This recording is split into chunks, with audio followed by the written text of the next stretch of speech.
दोस्त centre recommendation की बात करेंगे। अभी सर्कुलर का फर्स्ट पार्ट आपने पहले वीडियो में देखा। दूसरे वीडियो में आपको सुनने मिलेगा सेंटर रिकमेंडेशन कैसे करना है और क्रॉस वेरिफिकेशन कैसे कैसे करना है ब्रांच शीट के द्वारा। तो सेंटर रिकमेंडेशन सभी कस्टमर्स के लिए लेना अनिवार्य है, इंडिविजुअल है तो भी और ग्रुप है तो भी। और मिनिमम 5 एक्टिव कस्टमर जो उस ग्रुप के मेंबर हैं जो अभी एक्टिव हैं उनसे रिकमेंडेशन लेना है।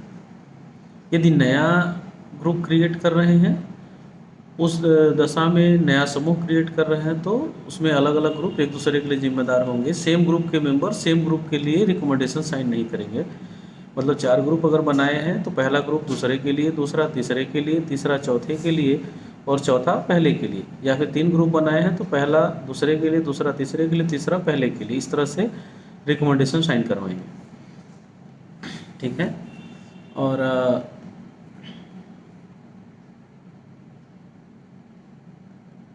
एक का भी अगर कर रहे हैं तब भी हमें 5 का ही रिकमेंडेशन लगेगा। अगर ग्रुप का कर रहे हैं तो भी 5 का रिकमेंडेशन अनिवार्य ही है। और recommendation can be taken any time after completion of verification. Verification ख़त्म करने के किसी भी समय कर सकते हैं बाद में, बट सीजीटी शुरू करने से पहले।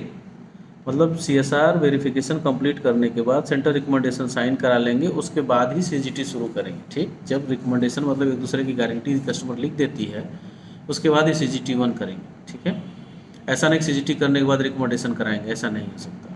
अच्छा, रिकमेंडेशन के केस में अगर आप देखेंगे तो अगर हमारे नए समूह हैं वहाँ पे तो हम कार रजिस्टर दे रहे हैं या नया कार रजिस्टर दे रहे हैं तो उसमें ऑलरेडी रिकमेंडेशन का फॉर्म है, वहीं पे साइन करवा दीजिए। और अगर नया कार रजिस्टर नहीं दे रहे हैं तो सेंटर रिकमेंडेशन साइन करा करके ब्रांच में रखिए। और बाज़ार के केस में भी सेंटर रिकमेंडेशन ब्रांच में रखिए।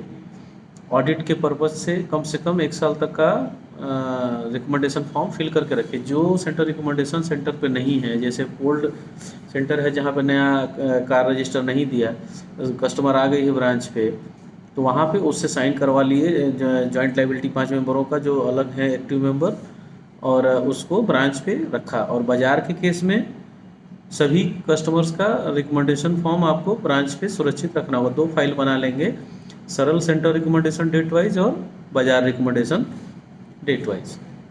ये बहुत अनिवार्य है। ऐसा नहीं करने से आपको जो ऑडिट को फेस करना होगा करना ही होगा। उसके अलावा ये कंप्लाइंस का भी इशू होगा, क्योंकि बिना जॉइंट लायबिलिटी के हम लोग डिसबर्समेंट करते नहीं हैं।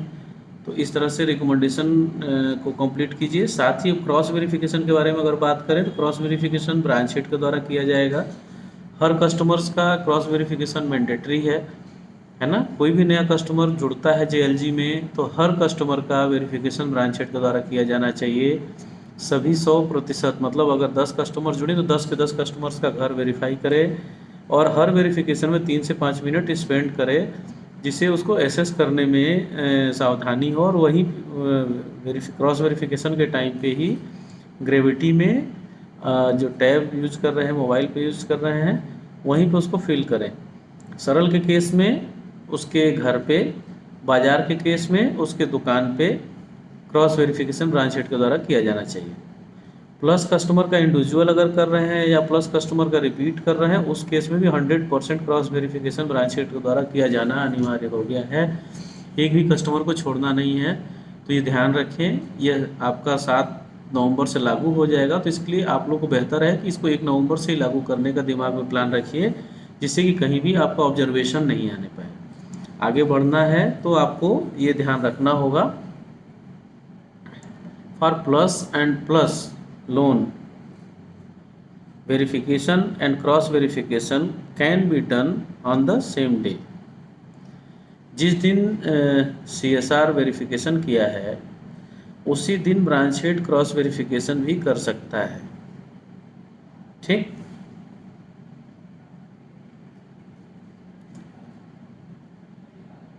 लेकिन ये किसके लिए?